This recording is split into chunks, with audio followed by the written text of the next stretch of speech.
अध्यक्ष महोदय, मैं आपको धन्यवाद अर्पित करना चाहता हूं कि रक्षा क्षेत्र के अनुदानों के मांग पर की चर्चा पर आपने मुझे एक मौका दिया।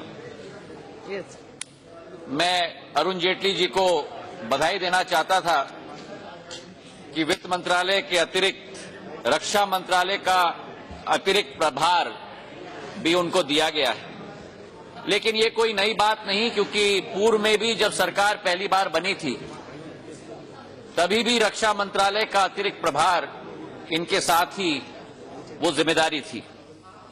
और शायद प्रधानमंत्री महोदय ने हमारे पूर्व रक्षा मंत्री जी की मन की बात सुन ली और देश की सुरक्षा के बावजूद उन्होंने उनको गोवा की सुरक्षा के लिए प्रस्थान करवा दिया। अध्यक्ष महोदय, देश के नागरिक आज चैन की नींद सो पाते हैं क्योंकि सीमावर्ती इलाके पर हमारे जवान मुस्तैदी से इस भारत माता की रक्षा और सुरक्षा के लिए चाहे जीवन की बलिदान देनी होती है वो देने के लिए तैयार होते हैं। लेकिन बजट का प्रस्ताव को जब मैं देखता हूं तो जब जवानों की बात आती है तो न जाने क्यों यह सरकार की नींद ही नहीं टूटती। प्रधानमंत्री जी ने 2014 में जब गुजरात के मुख्यमंत्री थे उन्होंने कहा था, और मैं कोट करना चाहूंगा, कि आप मुझे एक मजबूत सरकार दीजिए, मैं आपको एक मजबूत भारत दूंगा, अनकोट।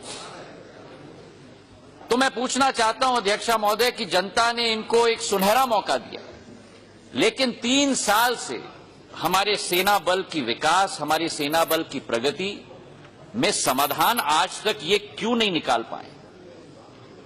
सेना के तीनों अंग, चाहे वो आर्मी हो, नेवी हो, एयरफोर्स हो, काया पलट की कराह की आवाज उठ रही है, लेकिन बजट के प्रावधानों में कोई भी वृद्धि नहीं हो पाई। मैं मानता हूं कि रक्षा के क्षेत्र में इस सदन में चाहे हम इधर बैठे हों या उधर बैठे हों, एक ही मत होनी चाहिए।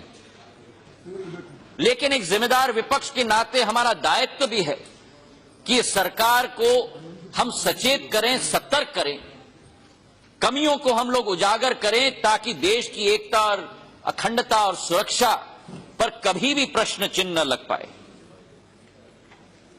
अगर आज अध्यक्ष महोदय भारत के ज्योग्राफिकल और जियोपॉलिटिकल परिस्थितियों का आकलन हम करें तो आज वस्तुस्थिति क्या है।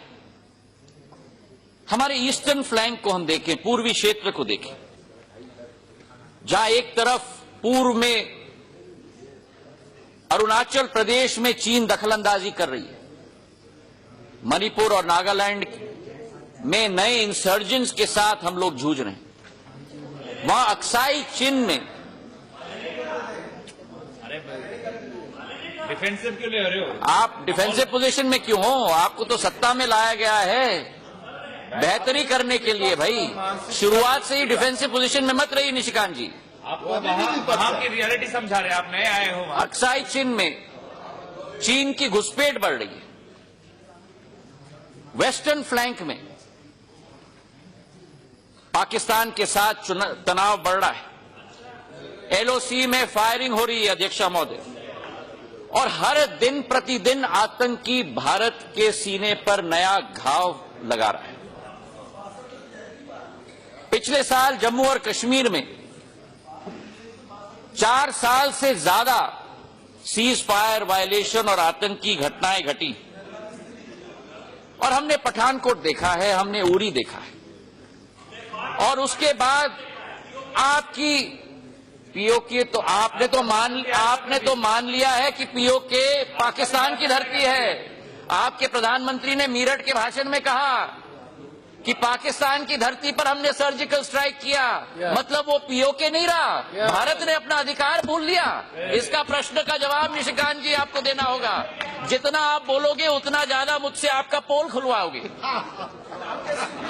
वास्तविकता है अध्यक्ष महोदय कि जहां एक तरफ पश्चिमी फ्लैंक पर, जहां एक बार पठानकोट की घटना हुई, उसके बाद जब सर्जिकल स्ट्राइक इन्होंने करवाया, जिसका समर्थन हम सब ने किया था, उसके बाद पाकिस्तान की प्रॉक्सी वॉर और भी बढ़ गई, और उसके बाद क्या मिला देश को? अगर आप मेरा वक्तव्य पढ़ते तो शायद ये प्रश्न संसद में न करते। कठिनाई है कि आप ना अखबार पढ़ते हो ना आप टीवी देखते हो, बयानबाजी आप बार बार करते रहते हो। तो चाहे अध्यक्षा महोदय प्रॉक्सी वॉर पाकिस्तान की, चाहे नगरोटा हो, पांपोर हो, पूंछ हो, गुरदासपुर हो, यही नतीजा निकला है।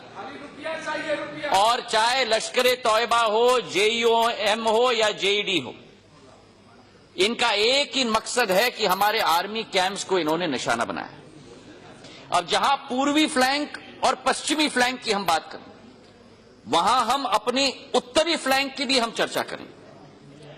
चाइना पाकिस्तान इकोनॉमिक कॉरिडोर, दोनों देशों की मिली भगत के आधार पर, पाकिस्तान ऑक्यूपाइड कश्मीर की जमीन के आधार पर यह चाइना पाकिस्तान इकोनॉमिक कॉरिडोर बन रहा है।